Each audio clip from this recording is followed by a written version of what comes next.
మనోహర్ సంచలన వ్యాఖ్యలు చేశారు. బియ్యం కుంభకోణంలో 5గురు ఐపీఎస్లు ఉన్నారన్నారు. నాదెండ్ల చెప్పిన ఆ 5గురు ఐపీఎస్లు ఎవరు అనే దానిపై కూడా ఇప్పుడు పోలీస్ శాఖలో కూడా విస్తృతంగా చర్చ జరుగుతోంది.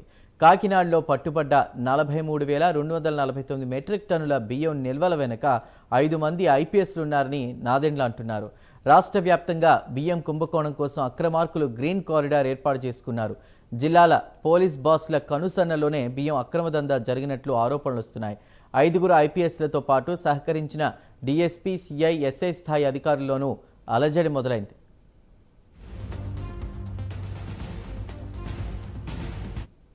కాకినాడలోనే ఈ రోజు వరకు మేము 43,249 మెట్రిక్ టన్నులు బియ్యాన్ని మేము సీజ్ చేశాం.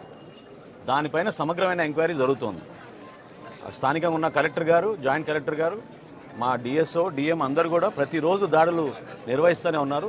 43,000 మెట్రిక్ టన్నులు ఒక కాకినాడలోనే దొరికిందంటే ఏ విధంగా రాష్ట్ర వ్యాప్తంగా వీళ్ళు గ్రీన్ ఛానల్ మెయింటైన్ చేసుకుని ముందుకెళ్లారో మీ అందరికీ తెలుసు.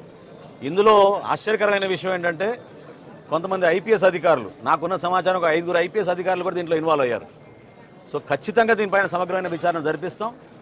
ఎవరైనా సరే దీనిపైన బాధ్యత తీసుకోవాల్సిన అవసరం ఉంటుంది. కాబట్టి నిజాయితీగా పనిచేసి పేదల కోసం అందించాల్సిన ధాన్యాన్ని, బియ్యాన్ని ఏ విధంగా వీళ్ళు కొల్లగొట్టారో దానిపైన ఖచ్చితంగా మేము యాక్షన్ తీసుకుంటాం.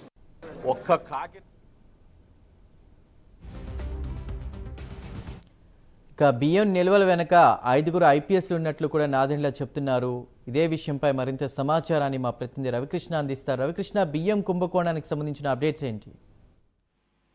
చందు, ఐపీఎస్ అధికారులే అక్రమ బియ్యం రవాణాకి వెన్నుదన్నుగా మాఫియాకి నిలిచారు అని సంచలనమైనటువంటి వ్యాఖ్యలు చేశారు నాదెండ్ల మనోహర్.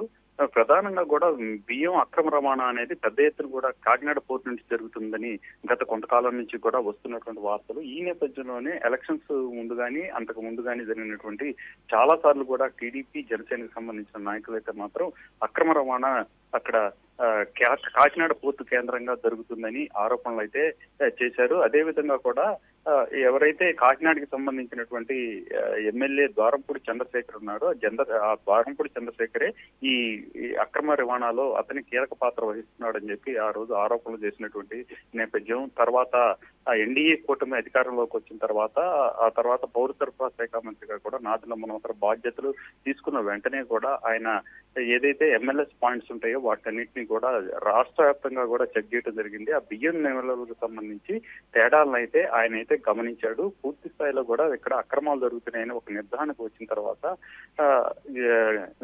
ఒక 4 రోజుల ముందు ఆయన కాకినాడ పోర్టుకి వెళ్ళడం జరిగింది. కాకినాడ పోర్టులో వెళ్ళి అక్కడ పూర్తిగా కూడా అక్కడ జరుగుతున్నటువంటి అక్రమాలు ఏవైతే ఉంటాయో వాటిని అన్నింటినీ కూడా ఆయన వెలుగు తీశారు. అక్కడ ఆయనకి వచ్చినటువంటి ఇన్పుట్స్ కానీ అక్కడ ఉన్నటువంటి 4,000 టన్నుల మెట్రిక్ టన్నుల రైస్ కానీ ఆయనకి సంబంధించి రవాణాకి రెడీగా ఉన్నటువంటి నేపథ్యంలో వాటి మీద కూడా పూర్తిగా ఫోకస్ చేశారు. దీని వెనక ఎవరున్నారు, ఏమిటి అనే దాని మీద కూడా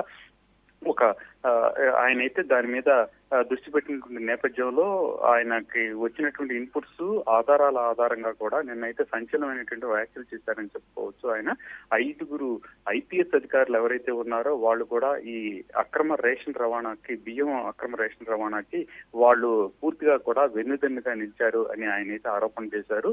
వీళ్ళు ఒక మాఫియాగా ఏర్పడి మాఫియా లీడర్స్ తో, రేషన్ మాఫియాకి సంబంధించిన లీడర్స్ తో వీళ్ళు అనుసంధానం అయ్యారు. అదేవిధంగా కూడా రాష్ట్రంలో నలుమూల ప్రధానంగా కూడా కృష్ణా, గుంటూరు, ఈ తూర్పు గోదావరి, పశ్చిమ గోదావరి, వైజాగ్ ని ఒక గ్రీన్ కారిడార్ గా ఏర్పాటు చేసుకొని ఆ రేషన్ బియ్యం వచ్చేటువంటి సందర్భంలో ఎటువంటి చెక్ జరగకుండా కూడా వాళ్ళు ఒక పద్ధతి ప్రకారం ఒక సిస్టాన్ని ఏర్పాటు చేసుకోవడం జరిగింది.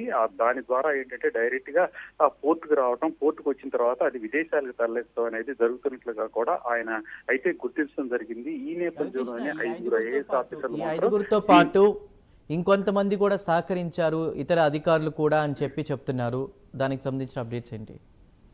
అంటే ఒక ఐఏఎస్ ఆఫీసర్ కనుక కరప్టెడ్ అయితే ఆయనకు కింద ఉన్నటువంటి అధికారులు కూడా తప్పనిసరిగా కూడా అదే బాట పట్టాల్సిన పరిస్థితి అయితే ఉంటుంది. యాక్చువల్ గా కూడా రెవెన్యూ డిపార్ట్మెంట్, పోలీస్ డిపార్ట్మెంట్ సహకారం లేకుండా ఈ రేషన్ అక్రమ బియ్యం రవాణా అనేది జరగదు.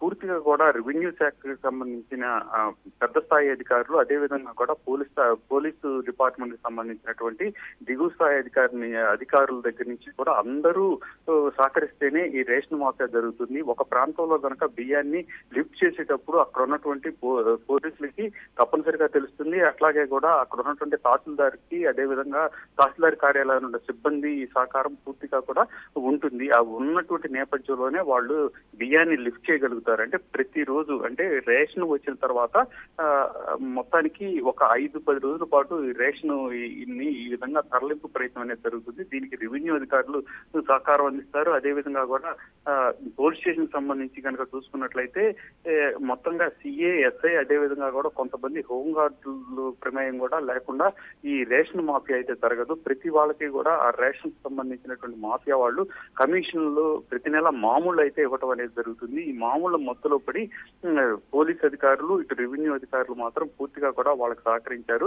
పేదలకు అందించాల్సిన బియ్యాన్ని పక్కదోవ పట్టించారు అని అయితే ఆరోపణ అయితే వచ్చింది. దాన్ని ప్రూవ్ చేస్తూ కూడా ఇప్పుడు ఆధారాలు అయితే సేకరించినటువంటి పరిస్థితి. ఇక ఐఏఎస్ ఆఫీసర్ సంబంధించి వాళ్ళ మీద కూడా విచారణ చేపట్టిన నేపథ్యంలో దిగువ స్థాయి ఉన్నటువంటి అధికారులు, అంటే తహసీల్దార్ కార్యాలయంలో ఉన్నటువంటి అధికారులు కానివ్వండి, ఆయా ప్రాంతాల్లో ఎక్కడెక్కడైతే పెద్ద ఎత్తున అక్రమ రవాణా బియ్యం జరిగిందో అక్కడ ఉన్నటువంటి ఈ ప్రాంతంలో ఉన్నటువంటి పోలీసు శాఖకు సంబంధించిన సిబ్బంది ఎవరైతే ఉంటారో వాళ్ళ మీద కూడా దృష్టి పెడతారు. దీనికి సంబంధించి ఇదొక రేషన్ మాఫియా అనేది, బియ్యం మాఫియా అనేది ఒక విషవలయము. దీంట్లో అందరి ప్రమేయం కూడా ఉంటుంది. ఒకళ్ళ తర్వాత ఒకళ్ళు ఒక లింక్ చైన్ లాగా ఉంటుంది. ఈ నేపథ్యంలో ఇది కనుక బయటపడినట్లయితే మాత్రం చాలా మంది అటు రెవెన్యూ అధికారులు కానీ, ఇటు పోలీసు శాఖకు సంబంధించిన అధికారులు కానీ ఈ మొత్తం మీద కేసులు నమోదయ్యే అవకాశం అయితే ఉంటుంది. రైట్.